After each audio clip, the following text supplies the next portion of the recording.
Greetings, YouTube, and welcome to a video that I am really excited to make because, quite frankly, some of you knew that this was coming a lot more than I did. You see, I had people say, Prof, you should really do an account tour and recap video once you reach 2 million rating. And I was like, yeah, I'm sure I'll do that in like October. I never check. So I had no idea how close I was until I actually checked. And lo and behold, some of you might have seen that I ranked up the profile pick himself right now, Mr. Iceman, this week to push myself past that 2 million base hero rating. Really appreciate all the Alliance members too who wished me congrats. That felt very special indeed. It's crazy how much your account can change in just a few months. The last time I did an account tour, I pulled up and saw that my three best champs were all 565 5-stars. Black Widow, Clairvoyant, Nick Fury, and Captain Marvel movie. Now, when I scroll down, none of those champs are in my top four. And it's only been a few months. It's not like it's been a few years. But between completing the Abyss since I did that video, the July 3rd weekend sales, and then really awesome luck just in general with like regular 6-stars and even some featured calves, my account has evolved quite a bit in 2020 despite the struggles of the actual calendar year. And so the first thing I want to do is say as often as I can that this account is a credit to you, YouTube. When I started my MCOC channel, the face of my account was Hulkbuster. My 4-star, rank 5 at the time Hulkbuster was the best champion I had on my account.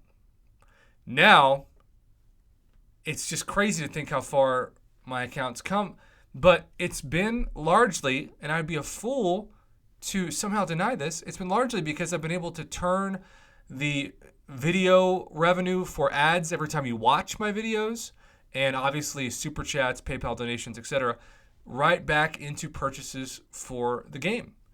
It's what makes purchasing featured calves so much fun because I know I can afford it. It's also what makes purchases like July 4th weekend actually possible because before I might purchase like maybe an Odin. But before I started really ramping up my channel 3 years ago, I had spent less than $1,000 on the game, which is still a crazy amount of money. A free-to-play player hears that and they're like, what? That's ridiculous, $1,000? But when you consider I played for 2 years and I spent less than $500 a year on the game, that's really saying something. But now, you've got the Black ISO store, right? You've got the unit $5 a month deal. You've got 3 different holidays now that they've added the spring cleaning event to it, along with the July 3rd weekend now and Cyber weekend, assuming they repeat the same pattern as they did last November in 2019. And so there's just a lot more reasons to maybe be tempted to spend. And so I spent less than $1,000 in the first 2 years, and then the last 3 years, because I'm right at 5 years playing this game this fall, I will have spent about $12,000. And that's going to sound like a crap ton of money because it is. My car that I drive right now, it's a Chevy Sonic. It was a year old. I paid cash for it for about $12,000. But I can confidently say that I have made 5, 6 times pre-tax that amount on YouTube in 3 years. So all those purchases have essentially, I've viewed, been free thanks to the generosity of my viewers and the donations that have come in as well. When I started playing Marvel Contest of Champions, I never thought I would have anything better than 4-star champs. Which reminds me, just for fun, I took Red Guardian and Black Widow Deadly Origin up this week. In fact, in the last 48 hours. And it's been kind of exciting to be able to think, all right, I'm going to play that 4-star arena this week, and I'm going to have Doom, Red Guardian, and Black Widow be my top 3 champs, all over 8,000 PI, that I can bring in and use as my top arena team for both the 4-star basic arena, and I'll even use a little bit in the 4-star and 5-star featured arena. If you don't do the arena, I'm sure you don't care about that. But regardless, it's fun. I still rank up 4 stars from time to time if I really want to fight with them. And Guardian and Black Widow Deadly Origin are a great example of that. But all of my 3 stars, every single one of them is now max rank. And I can get through the entire 3-star arena in one round if I want it. Now, I usually break it up just because it's so tedious. But for those of you watching this who maybe you're gold depleted or you're ISO depleted and you want an excuse, unit depleted, you name it. You want an excuse to go into the arena, but you don't want to sell your soul like I do every day. The 3-star arena and really the 4-star basic arena are the 2 arenas that, given the amount of time you spend versus what you get back, battle chips and units wise, they're the 2 best bangs for your buck, so to speak. And yes, that also sounds like an internet phrase.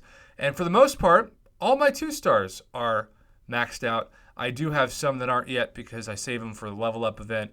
And I got so many in the month of May in the side quest that you can see King Groot, Kingpin, and Elektra still aren't. But they'll be probably max ranked by the end of the next month. But really, what makes me the most proud is to go to my 5-star and 6-star roster. Every one of these top 565 champions has a story, and that story was largely defined by your input and your help, YouTube. I have 27 565 5-stars now. 27. Can you believe that? Just unbelievable. And some of the champs I've taken up for fun and I've really loved using. Gwenpool, Iceman, Morningstar, Archangel, all Magic, X23, all champions that I've taken up for fun. Now, one of the mottos that I have for taking up champions of 565, if I have the resources, and a lot of times I'll wait till I've got several tier 2 alpha and overflow, and maybe I'll be close to the max of 10 tier 5 basic. I want to rank up champions that aren't available yet and may never be available at 6 stars. And so the next 2 rank ups might be Medusa and Dr. Voodoo. Just for fun, right? But in general, it's just crazy to see how far my roster has grown. And then I would be mistaken if I didn't bring it up, even though every time I do, I get angry comments because it's just not fair. I've got to bring up my 6-star roster. I get how crazy this 6-star roster is versus how many 6 stars I've opened, how I don't do Alliance War, how I don't do map 7 of Alliance Quest.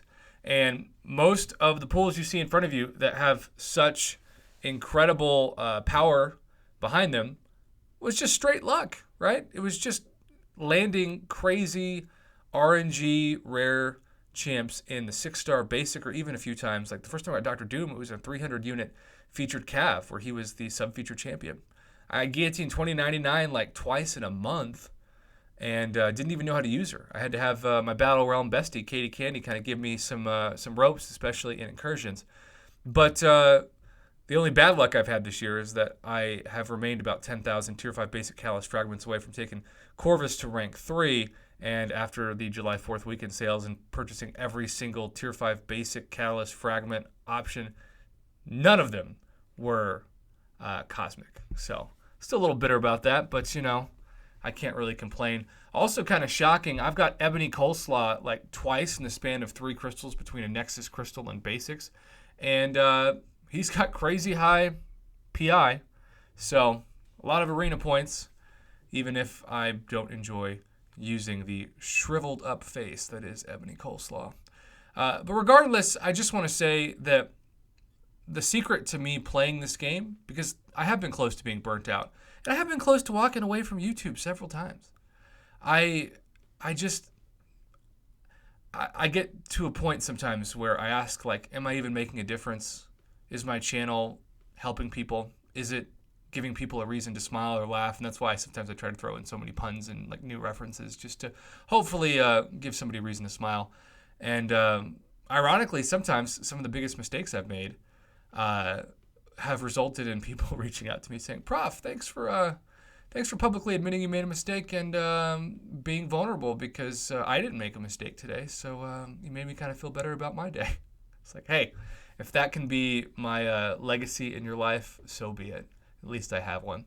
But regardless, whenever I am just about ready to take a break from YouTube and just stop making videos and maybe go on hiatus, out of nowhere I hear from people who say, "Hey, Prof, I've my marriage is a little rocky and I need an escape, and this is my escape, and your videos give me a laugh." Or, my school work's really stressful and watching your videos gives me a break from homework, et cetera, et cetera. I drive 3 hours to work and I use your videos as a podcast, that kind of thing.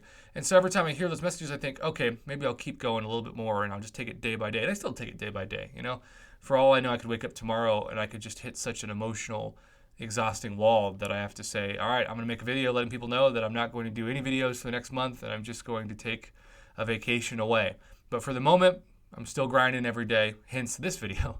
And I just want to say thank you again to everybody who's made it possible. I never thought I'd make a penny on YouTube. I did not join YouTube the first 6 years that I was on YouTube for Oreo and pizza reviews. I did not make a penny off anything. I just had fun. And most of the people who watch those videos were either stoners in their parents' basement, which is an important demographic, but it really doesn't pay the bills, or friends on Facebook who felt so bad for me that they would just click because, I don't know, it was definitely the ultimate pity view. And a video would get like 26 views, right? Getting 100 views on YouTube is not easy at all.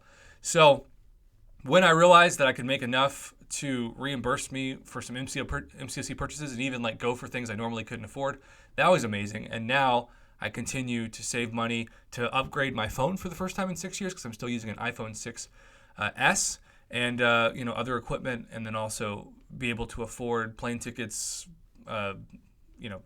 reservations for things like Airbnbs to travel and meet you all once this godforsaken pandemic is over. So thank you again, YouTube. This video, I wanted to keep it under 15 minutes because I knew I wanted to take my time. We're already at 12. It feels like that's the right amount of time to end it. So thanks as always for watching and supporting me in these almost 5 years of playing the game.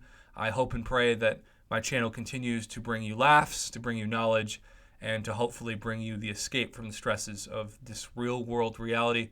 Because when that day stops, when you're not having laughs, when you're not having an escape, when you don't gain anything from it, that's the day that I definitely should walk away from YouTube. But until that day, hopefully, I'll still justify my presence in your life. And I always appreciate the clicks, the likes, the comments, and especially those of you who donate. But hey, hit that like button. Why? Because it's always free.